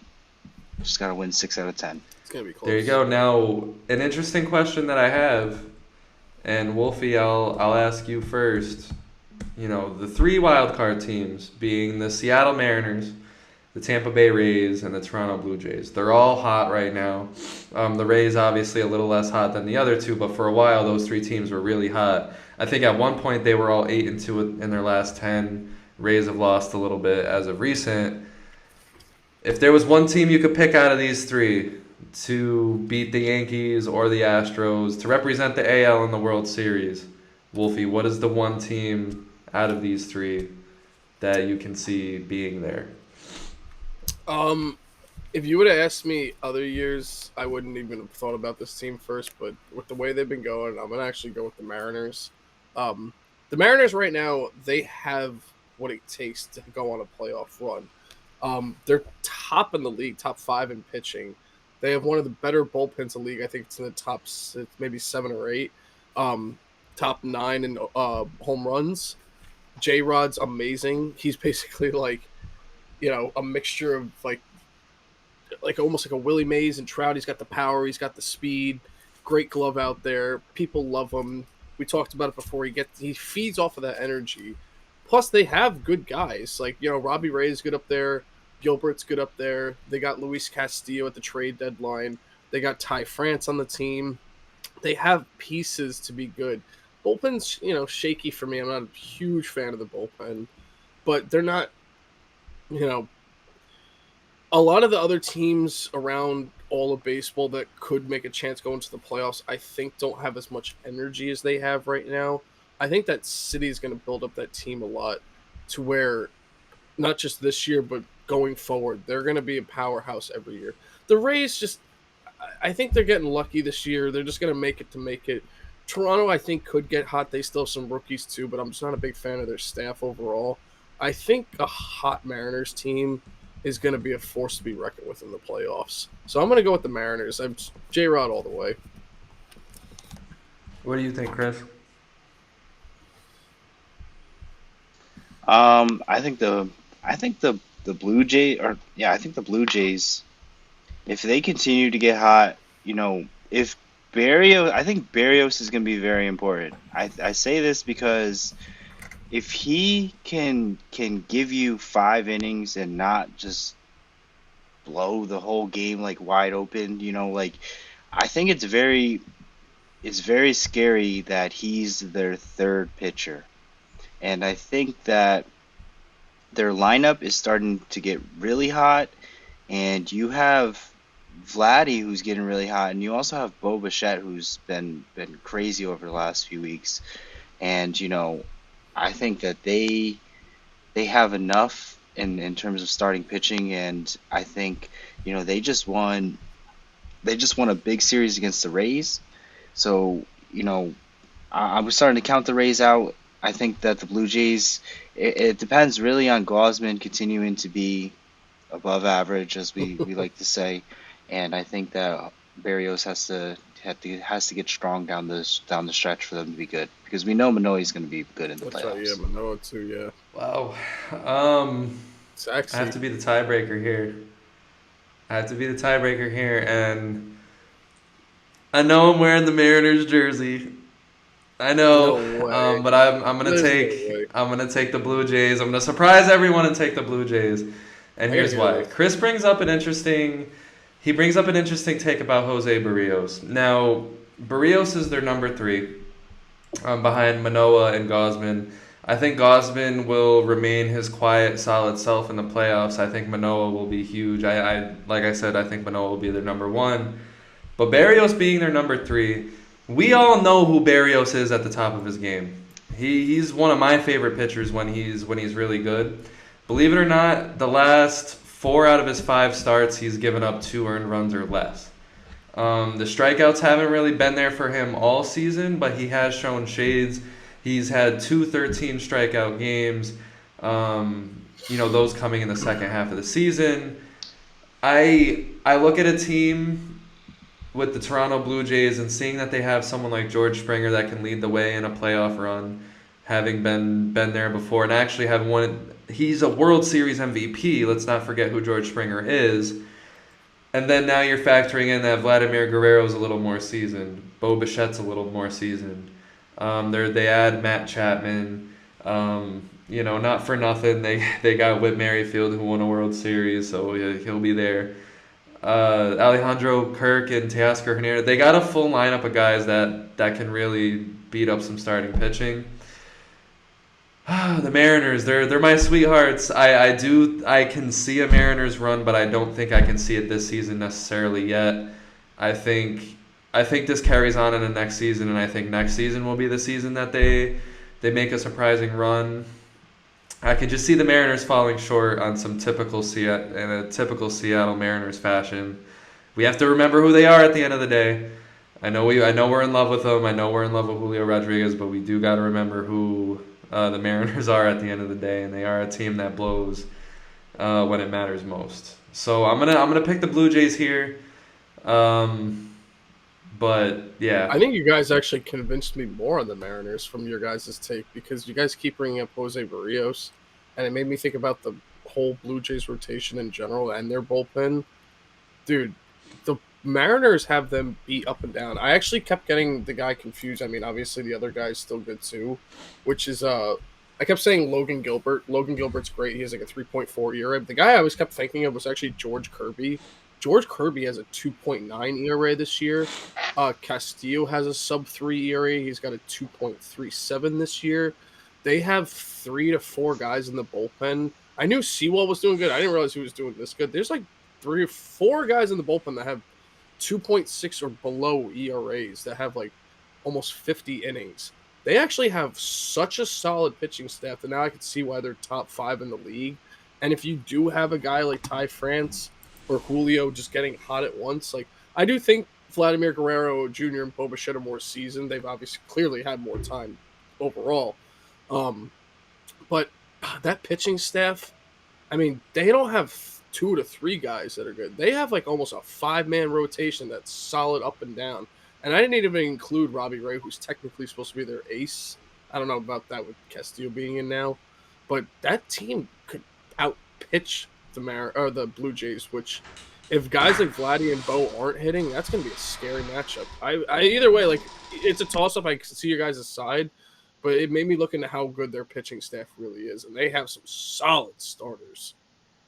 I mean, I didn't even bring up guys like Marco Gonzalez, still there. Like, Yeah, some of those guys can go into the bullpen on top of the guys that are already good there. So, but I agree with your guys' point. Like, they do have great hitters. I mean, well, Chris, you go ahead. I think what's scary about the Mariners is, you said it earlier, maybe not on the podcast, but they don't hit the ball well. Like they win most of their games on timely hitting and like clutch hitting, as Saxby said it, clutch hitting. So they win a lot of the games on clutch hitting. But does that translate into the playoffs when every team is it's win or go home? It's not you're not beating up on the rest of the AL West. You're playing against guys who want to win the championship. So I think the Blue Jays. I think the Blue Jays just have. I mean, on paper, people thought the Blue Jays were going to win the I AL agree. East in the Their beginning. hitting is So great. who knows? Yeah, It's and gonna be. I It's also pretty much want to like one's say top high one way, one's high the other. It's gonna be a dookie man out. I also forgot to mention that out of those last four starts that I mentioned for Barrios, the bad start was against the Cubs. But the good starts, one was against the Yankees where he struck out nine, and the other was against the Rays where he only gave up 6 hits in 6 innings. So he's pitching well against good teams as well. But for the Mariners, the reason why I count not that I'm counting them out, because like I said, I still can see them going on a solid run. Like you said, Wolfie, their pitching is outstanding and I would take the Mariners pitching more than I would take the Blue Jays pitching. It's just when I think about it a little bit, it's the fact that it's just I see Eugenio Suarez as someone that could legitimately go 0 for 16 with 10 strikeouts in that first series. I can see guys like J.P. Crawford and Ty France and guys that haven't done this before not have the best series. I think Julio Rodriguez is going to be fine regardless because I love that man. But we also have to remember Luis Castillo. I know I said that he's built for the big moment in my opinion, but we haven't seen him in a moment like we're gonna see him, leading the Mariners into the entirety of the playoffs. Because I think the Reds, when they made the playoffs, they had Trevor Bauer leading them into it, and Castillo was struggling at the time. Gilbert, we don't know what we're gonna see. He struggled really hard the second half of the season, as opposed to his amazing Cy Young contending first half of the season that was very underrated. There's a lot of question marks with the Mariners. But I love Julio Rodriguez, so I'll be dripping if the Mariners do good. I think it's just gonna be like a battle. That's fair. They're both such good teams. They both have a lot to prove. They both have strengths in one area and weaknesses in the other. The other one kind of complements, and it's gonna be a great series. Now, do you legitimately think that one of those teams can unseat the Astros or the Yankees? Like, do you really think like any of those teams actually have a true shot at doing it? I can see the Mariners taking a series against the Yankees if they're hot. I don't see how. Oh, and by the way, because we actually didn't mention his name now I'm thinking about it, we kept talking about Jordan and Tucker and Bregman. Jose Altuve is obviously still with the Astros too. So I just don't see how like that team that we just said Mariners don't have a lot of experience, so branching all those other teams up, uh, the Astros have so much experience that I just don't see them not making the World Series. I can actually see the Dodgers not making the World Series, but when it comes to the AL and the Astros, that team, I'd be shocked if they don't make the World Series. Shocked.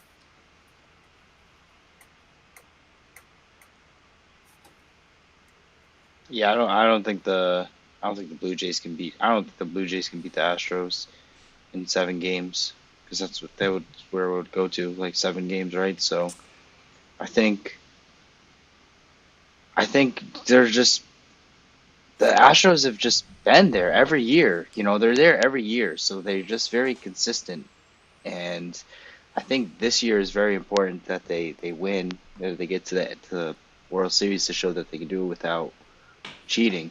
So But they got Dusty I Baker, don't think. man. I don't think they win the World Series, but Even yeah. without the quote unquote cheating, I think they've been so good. I mean, I don't want to see them Oh win the no, World no Series. way, no way. I don't want them to win. I I just they're gonna get there. they just have just a really good team.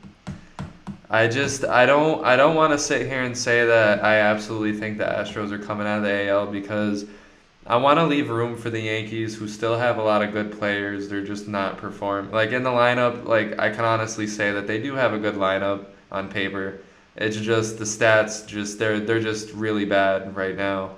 They could heat up at any time, and their pitching is good. Um, but yeah, I mean, the Astros are just undeniably good. It's freakish almost because they got one through five. Their rotation is nasty. The end of their bullpen is disgusting, and even like I think their worst bullpen pitcher right now is Will Smith, and that's just insane. And then their lineup, yeah, I mean, Bregman and Gurriel, they and Kyle Tucker, they spent their time not being really good this year, but they've turned a new leaf. Altuve's and Jordan have led this team, but they also got Trey Mancini now. I mean, it's it's spooky. I don't know.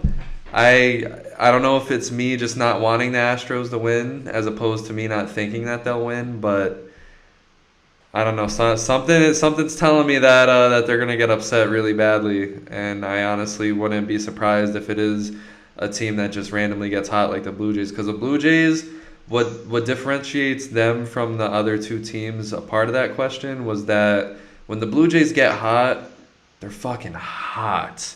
Like I'm talking like they're hitting like 6, 7 home runs in a game. They're striking out batters left and right.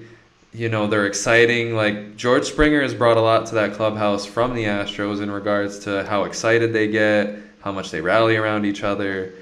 I don't know. I could see it. I could see the Blue Jays upsetting the Astros. But that's the thing. The planets have to be aligned the right way. Everyone's got to eat the right thing for breakfast in the morning. They got to take their morning shit at just the right time, and then I think they can do it. But yeah, I mean, the Astros, all around, it's good for them. Now, one thing I'll say is that the Mariners versus the Blue Jays in a playoff series, that I want to see. 3 games I feel like is a bit robbery. I hope that it could get to like an NLDS or an ALDS, but that'd be a spicy series. I think it would have to go through the 3-game. Unless one of them's going to, somehow. No, I mean, the only way it would be is if somehow someone dethrones the Yankees. I mean, Yankees, possible. So what we're gonna do now is we're gonna introduce a new segment. Now the segment is called Down and Away. So obviously the title of these episodes are High and Inside, but this is gonna be Down and Away. So as you guys know, that is completely opposite. That's sad. That's cruel. And what we're gonna do is every week to bridge us to our final takes and conclusions, we're going to pick either a player or a team that we feel should get absolutely roasted and toasted for a little bit. And the winner of that this week, the Minnesota Twins. Woo! So the Minnesota Twins, in typical Minnesota Twin fashion, they build a good team. Now they're 70-70. They might not even finish 500 or over. They're now 5.5 games out of a division that it should have been a cakewalk for one of these teams. Somehow the cakewalk is belonging to the Guardians out of nowhere. Chris, I want you to start. Give us some opinions on the Minnesota Twins. I think it's just starting to show. What I saw a couple weeks ago and this whole season is that the Twins pitching just doesn't get the job done. They just, they have good bats. They have really good, Sonny Gray is decent, but they just can't get a lead, or they blow leads, and you've seen it all year. They just can't get it done. They're just a small market team, just can't live up to the pressure. What's crazy about the Twins, though, is that not only are they, we say small market team, can't live up to the pressure, but what's wild is they didn't actually operate like a small market team this year. They tried to do these things.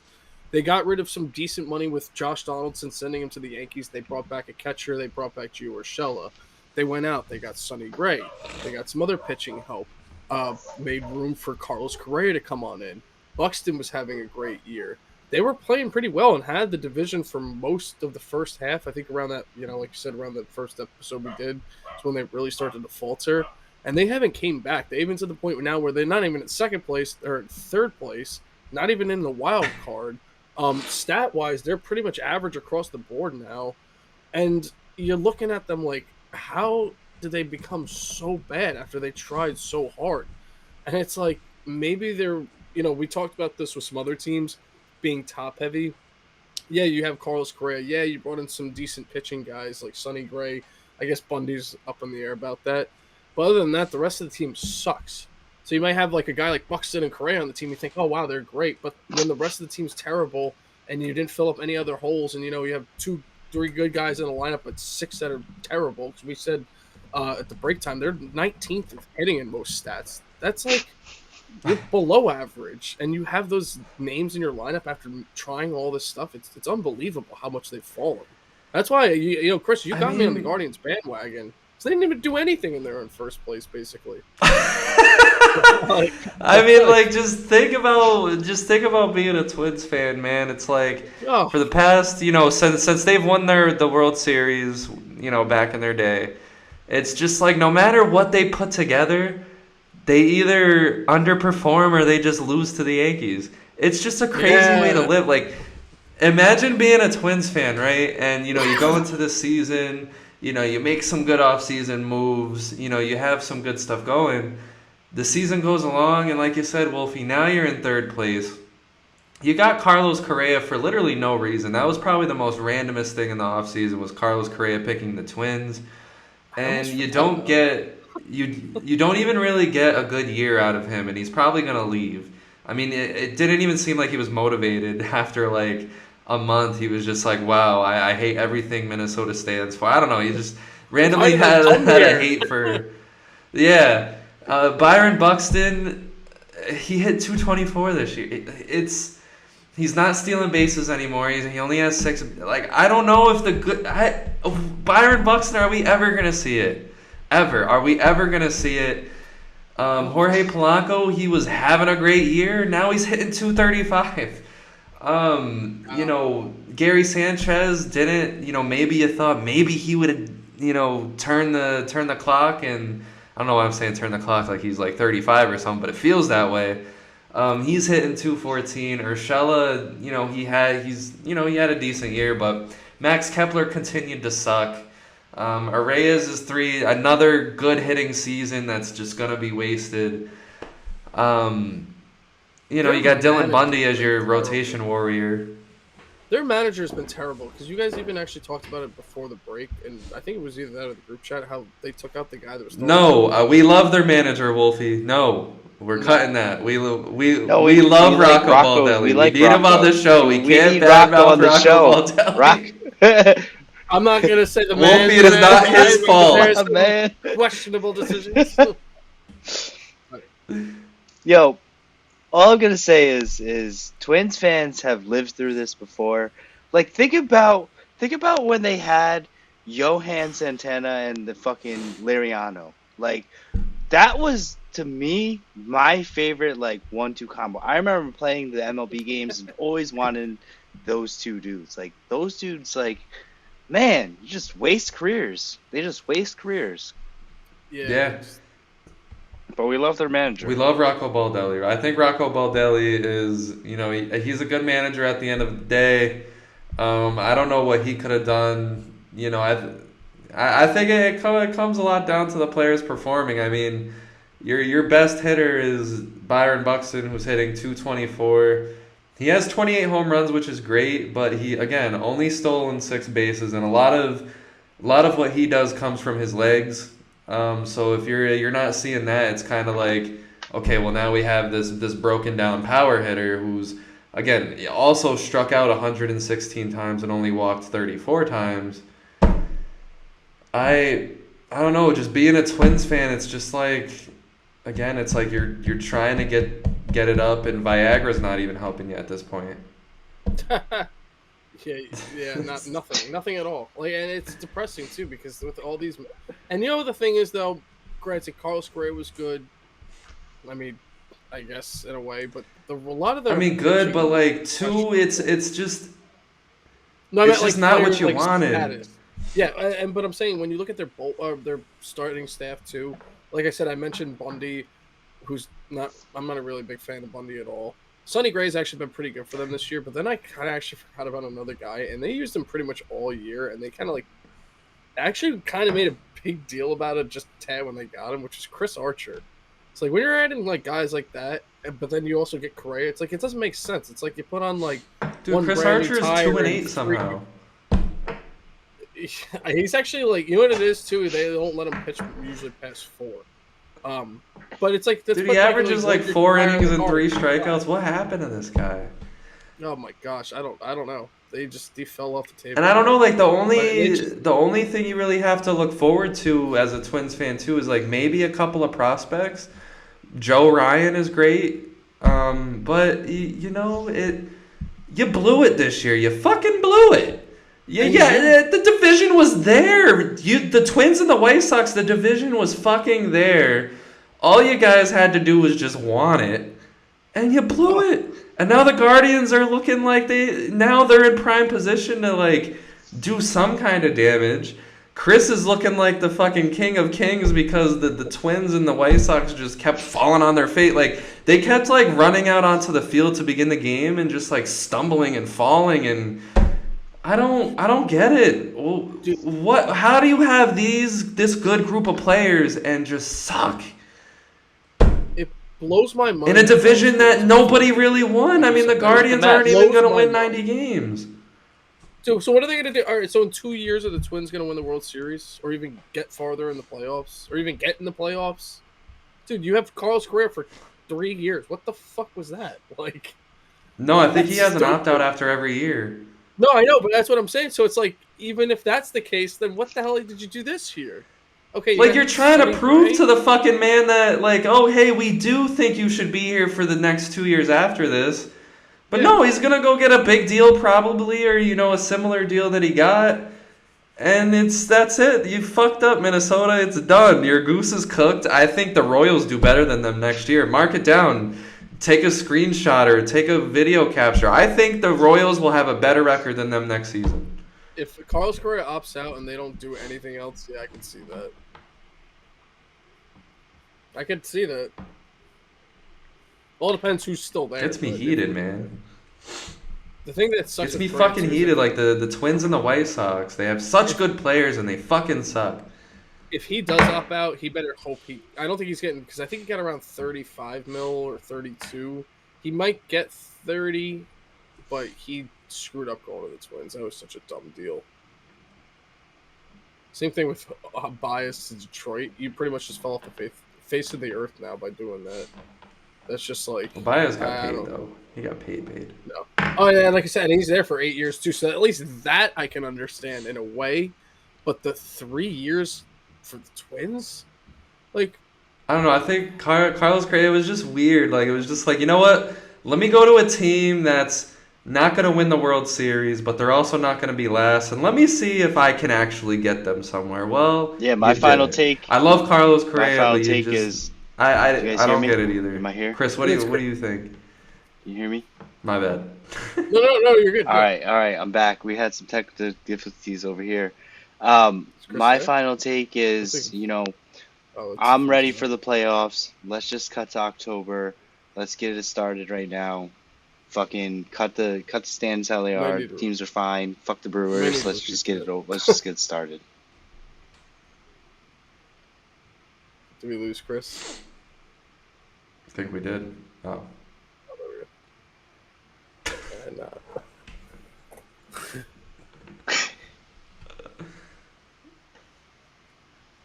Something about dissing themselves or something like that.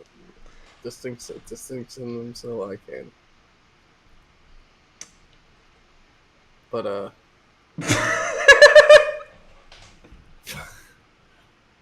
what's crazy so awkward. though? To break the silence, like with the Twins, what's crazy though is that we just spent like a half hour talking about Toronto, the Rays. Oh, not really the Rays, but Toronto and the Seattle Mariners, and they have great players in that team. The Mariners have great pitching.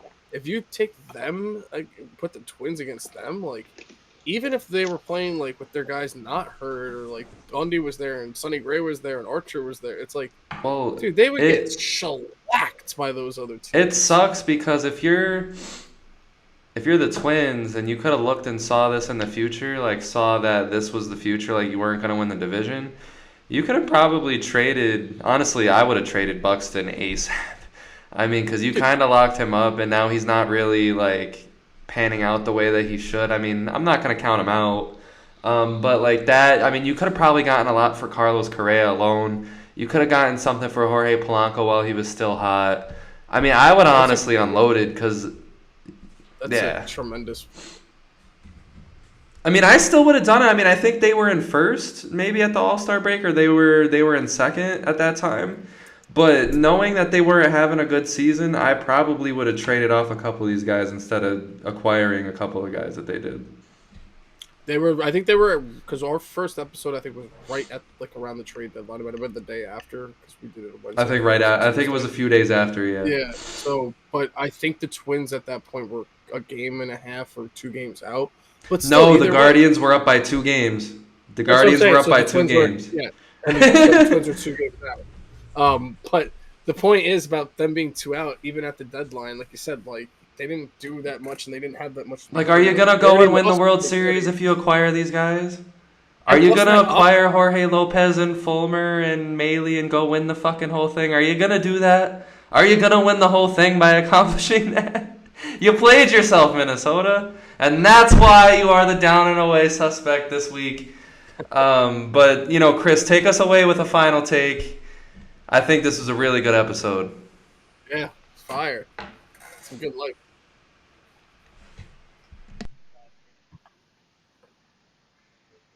Yeah, you're good. You're good.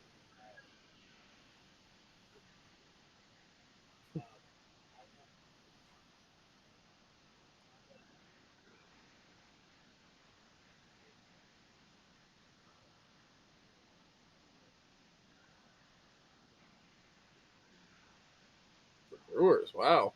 All right. It's a good way to close it out there. I'll say the Mets need to turn it around. You know, actually win this division. I can't hear anybody. Too bad. I mean, I hope we don't have too many Milwaukee listeners this time because that was nuts. Yeah, damn. I was like, they're so not that you know, good. my final take is gonna be that you know, as a Nationals fan, it's really nice seeing one of our prospects that we got from Juan Soto already panning out.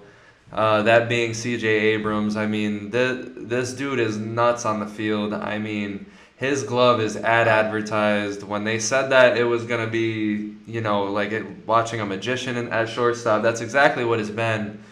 I mean, like, some of these double plays he's turning, some of these plays in general that he's making are just absolutely insane.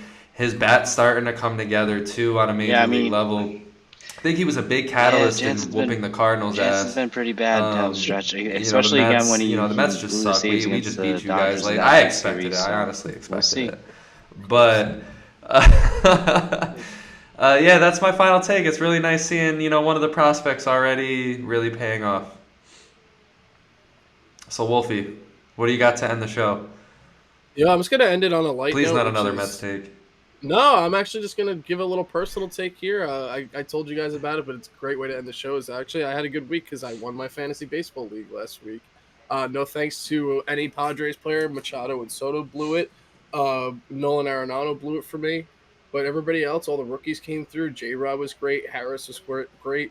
Witt was great. Mitch Keller for the Pirates was great. So you know what? I'm living good. You know, got a little cash from that.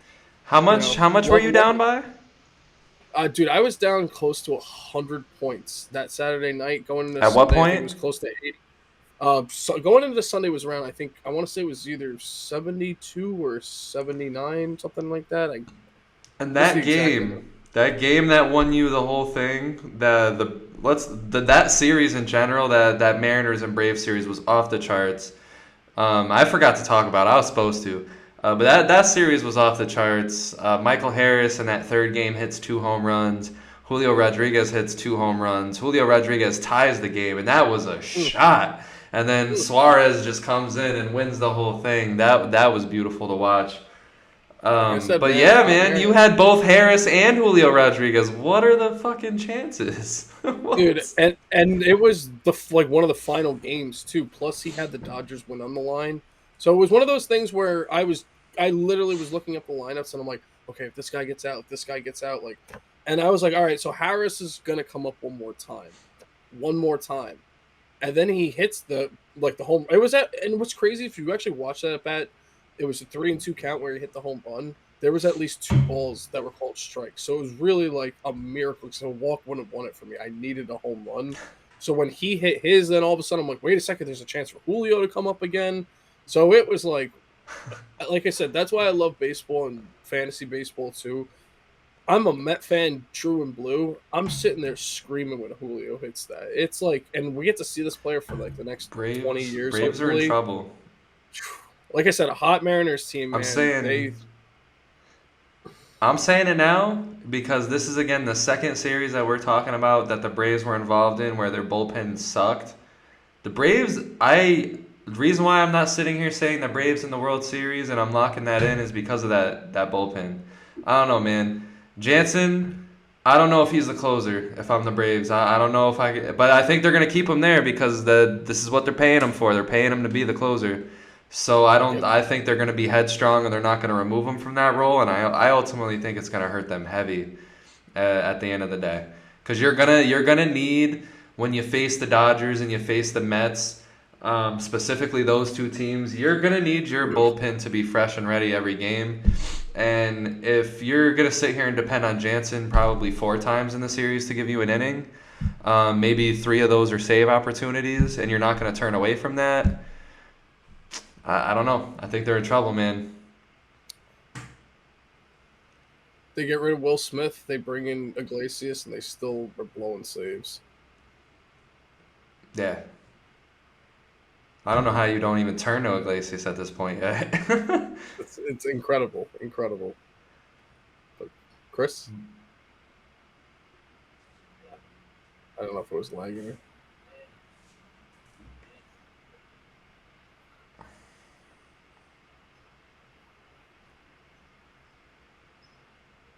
Yeah, and we definitely will see, and I think that's gonna make there's gonna be a lot that happens from this episode to the next episode. I'm already looking forward to the next episode. If you guys haven't, please subscribe. Please follow us on our social media platforms. There's been a lot of technical difficulties in getting these episodes out, but a lot of things are figuring themselves out. There's about to be a rapid flow of content that comes out. We're about to spam Instagram. We're going to spam TikTok. We want you guys to be a part of that. So if you made it this far, thank you.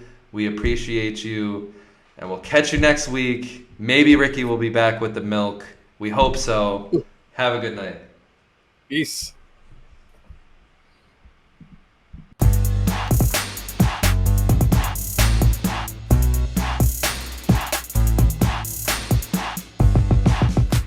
Let's get it.